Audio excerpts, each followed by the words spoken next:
Understanding Curricular Units in English.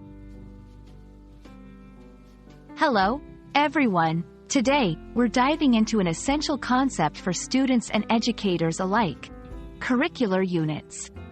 If you've ever wondered what this term means, especially in an English language learning context, you're in the right place.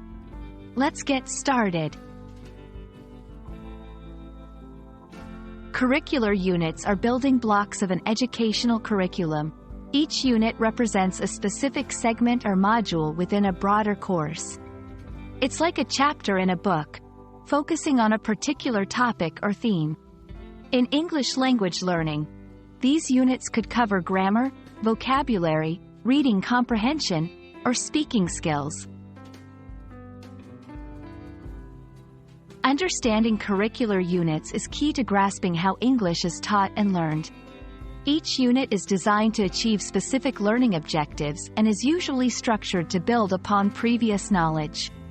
This structured approach helps learners progress logically and efficiently through the material. Let's look at a few examples. Grammar unit, focusing on verb tenses. Vocabulary unit, concentrating on words related to technology. Reading comprehension unit, analyzing short stories or articles.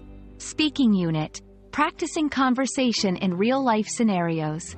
These units make the learning process more organized and manageable. For educators, creating effective curricular units involves identifying clear objectives, selecting relevant and engaging materials, developing activities that reinforce learning, assessing progress with quizzes or assignments. This process ensures that each unit effectively contributes to the overall learning goals. And that's a wrap on curricular units. Understanding these units is crucial for both learners and educators in navigating the journey of English language learning.